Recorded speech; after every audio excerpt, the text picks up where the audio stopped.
Galera, bom dia, boa tarde, boa noite, boa madrugada. Meu nome é Sidney Martins, professor de língua portuguesa aqui do LAC Concursos, o maior site de videoaulas do Brasil, quiçá das Américas. Então, Sidney, vamos lá, para de enrolação e vamos direto ao ponto. Galera, hoje a aula é de concordância nominal. A gente sabe que o aluno normalmente prioriza a concordância verbal, que é um assunto que cai muito em prova, realmente. Mas a concordância nominal, se não prestar atenção, ela vai te derrubar. Até mesmo porque tem casos específicos e normalmente o candidato na escola não aprendeu a base corretamente. E que é algo super tranquilo. Agora, vamos prestar atenção. Venha comigo, vamos lá. Ó. Primeira coisa é definir o que é a concordância nominal. Quando a gente trabalhou a concordância verbal, a gente definiu que era a relação entre o verbo e o sujeito. Quando a gente foi estudar um pouquinho mais, a gente percebeu que não era entre o verbo e o sujeito apenas, era entre o verbo e o núcleo do sujeito. Então, ali se dava a relação da concordância verbal. Quando a gente fala na concordância nominal, é a relação entre o nome e os seus determinantes. Então, aqui, a gente definiu que a concordância nominal é o estudo das relações sintáticas entre um nome e seus determinantes. Aí olha só esse exemplo aqui. O aluno está preocupado. A gente já sabe que uma análise sintática remete a todo o processo do sistema SVC, em que eu tenho um verbo, pergunto a ele quem é o sujeito e automaticamente o resto é o complemento. No caso aqui, a gente tem um verbo de ligação e tem um predicativo do sujeito. Trabalhamos estruturas sintáticas. Mas e agora? E as estruturas gramaticais, morfológicas? Esta palavra aqui, preocupado, é um adjetivo. Por que um adjetivo? Porque está indicando uma característica. E uma característica de quem? Do aluno, que é o substantivo. Então, neste processo, a gente percebe que o substantivo está mandando nessa concordância nominal, já que aluno é um substantivo masculino e está no singular. Então, o adjetivo deve obedecer essa concordância, ficando no masculino singular. Agora, vamos entender como é que funciona o processo como um todo. Se liga só. A gente acabou de definir que a concordância nominal é a relação entre o nome e os seus determinantes. E aí você vai lembrar lá da primeira aula de classes gramaticais que nós definimos a separação entre classes variáveis e classes invariáveis. Quando fomos estudar as classes variáveis, percebemos que eram 6 e as invariáveis 4. Mas na hora que nós fomos estudar as 6 variáveis, nós percebemos que o estudo era assim, ó, igualzinho eu estou fazendo aqui com as minhas mãos. Uma ficava isolada, que era o verbo, porque era a classe mais variável de todas, era a classe que mandava em tudo, portanto a classe mais importante e mais difícil, portanto estudada à parte, sozinha.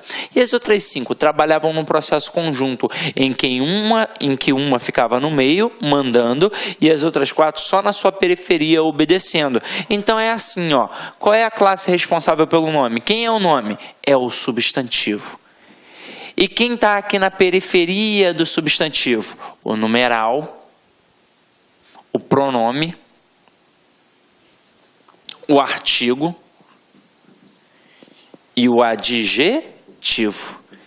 Então, se o substantivo é o nome, e detalhe, nós aprendemos que este nome é sempre um termo determinado, e o que significa dizer isso? Significa dizer que ele é sempre núcleo de qualquer estrutura nominal, como o núcleo do sujeito, o núcleo do objeto direto, o núcleo do objeto indireto, o núcleo do complemento nominal, e por aí vai.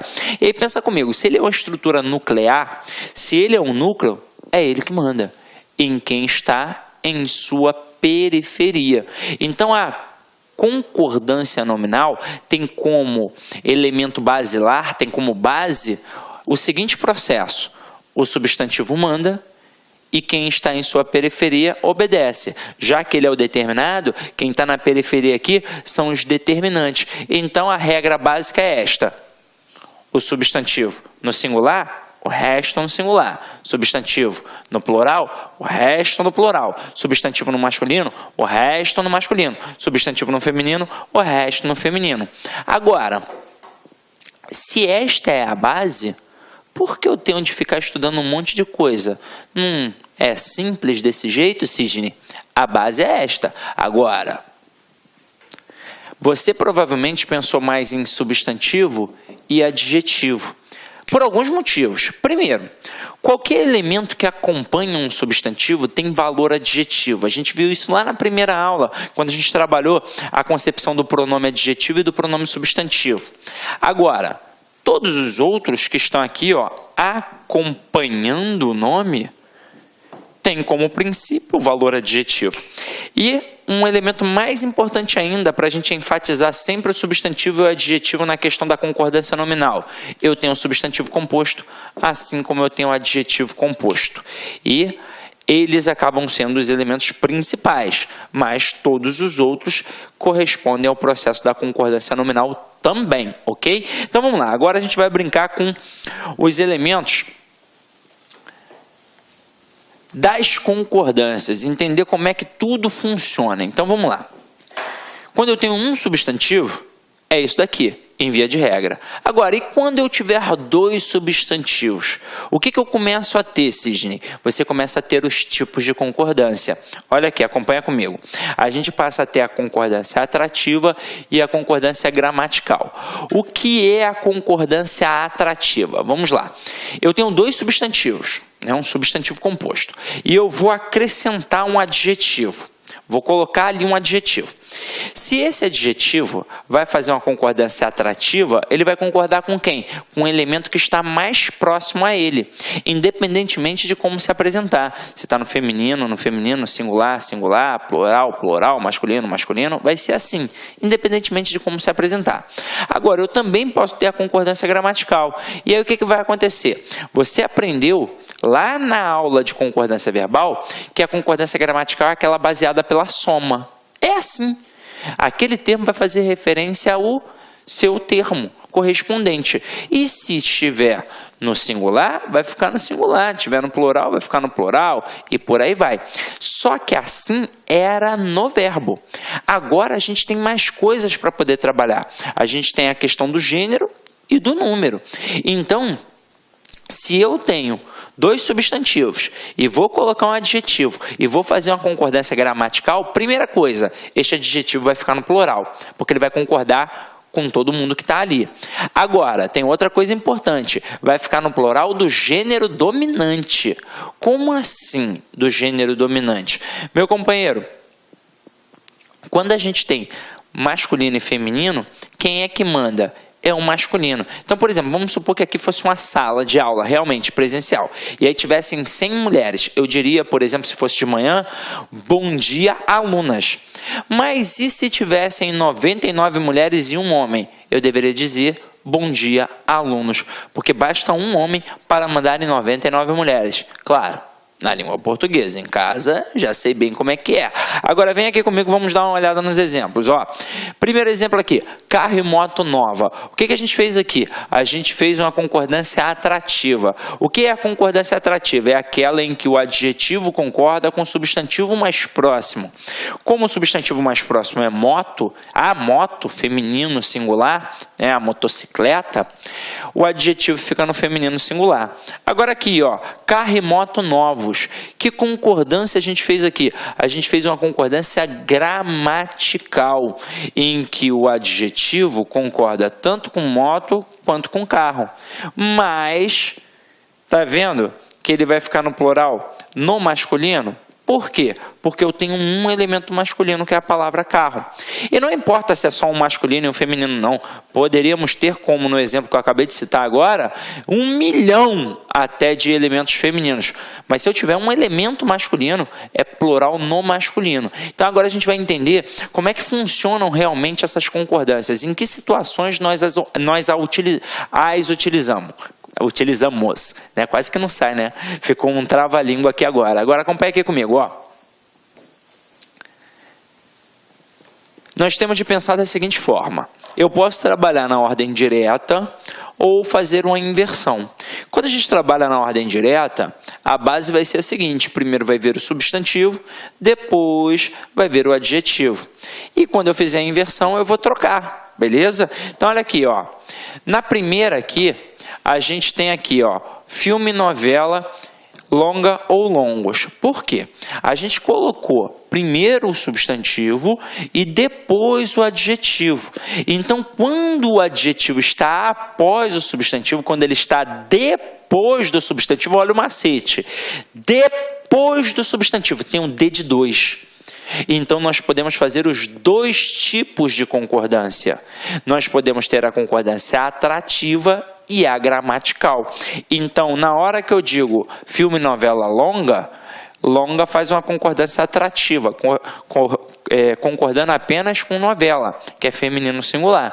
Agora, quando eu coloco filme, novela, longos, longos faz uma concordância gramatical, em que concorda com os dois elementos e vai para o plural no masculino, porque tem filme que é o elemento masculino que manda ali. Agora, na prova, o cara vai ficar te perguntando: mas a qual dos substantivos faz a concordância? Será que influencia semanticamente, não sei o quê? Não, o cara não vai fazer isso. Até poderia fazer, mas ele não vai fazer. Até mesmo porque a gente percebe aqui notoriamente, se está fazendo a concordância atrativa, só está concordando com o elemento mais próximo. Se está fazendo a concordância gramatical, está concordando com todo mundo. Mas a ideia é saber se aquele candidato tem a noção da regra básica de concordância nominal. Então, o que o avaliador vai fazer de sacanagem? Ele vai colocar assim, ó, dentre as opções abaixo, assinale aquela que apresenta erro de concordância nominal. Aí ele diz, letra A, filme, novela longa. Letra B, filme, novela longos. E na C e na D, outras opções, outras frases que não tem nada a ver com essas aqui. Aí o que vai acontecer com muito candidato? Vai pensar, opa, ou é a A ou é a B, porque elas são parecidas, tem algum sentido nisso. Só que não, galera. Na verdade, ele aqui pode até ter tentado isso, pode ter sido uma malícia do avaliador, mas você tem de saber que na hora que a gente colocar o adjetivo depois do substantivo composto, eu posso ter dois tipos de concordância, tanto a atrativa quanto a gramatical. Mas e se eu colocar o adjetivo antes, Sidney? E aí, como é que fica? Vamos lá. Eu disse o depois, e aí você pensou no D de 2. Agora você vai pensar no A de antes. Se só pode colocar esse adjetivo antes, né? Só pode não, né? Se colocou esse adjetivo antes, o que vai acontecer? Você só vai poder ter a concordância atrativa. Então aqui, ó, tá vendo que eu coloquei o adjetivo antes do substantivo composto que tem aqui, ó, torta e bolo? Qual é o elemento mais próximo desse adjetivo aqui para poder falar do sabor? Não é o substantivo torta? Torta não é um substantivo feminino singular? Então a questão do adjetivo aqui, feminino singular. Então vai ficar saborosa, torta e bolo. Afinal de contas, concorda com torta, que é feminino singular. Mas, Sidney, e se eu quiser colocar saborosos? Aí você vai ter de colocar... Olá, meus amigos, minhas amigas. Sou o professor Luiz Antônio de Carvalho e estou aqui para fazer um convite muito especial para você que está se preparando para o concurso do Bampará 2018, cargo técnico bancário. Nós, aqui da Lá Concursos, nós preparamos não um curso normal. Gente, papo sério, papo reto, um curso super competitivo, um curso ponto a ponto digital, um curso super atualizado, que eu tenho certeza absoluta, se você cumprir as nossas orientações pedagógicas, vocês estarão bastante competitivos para o dia da prova, no dia 6 de maio de 2018. Nós, aqui do Lá Concurso, em especial eu, professor Luiz Antônio, que sou professor de atendimento, vendas e conhecimentos bancários, eu fiz um reforço pedagógico gigante, cara, gigante, pode ter certeza, cara. Papo reto, aqui não é com papo de vendedor, não. Eu sou responsável pelo site. Pode ter certeza que você fazendo investimento aí de apenas 10 parcelas de R$30, você terá aí reais condições de competir por vagas nesse concurso. Tá certo, meus amigos? Espero vocês. Já esquecendo. Você quer o material de apoio dessa videoaula? É muito fácil. clique aqui em cima, aliás, aqui embaixo, né? Clique aqui embaixo, você faz um pequeno cadastro no nosso site, você poderá aí efetuar o download gratuitamente dessa videoaula que você acabou de assistir, que aliás é uma videoaula pequeno, 10, 20% da videoaula, só um pequeno trecho demonstrativo para vocês conhecerem a qualidade dos nossos professores. Tá certo, meus amigos? Espero vocês. Forte abraço, fique com Deus. Tchau, tchau. Fui! Clique like.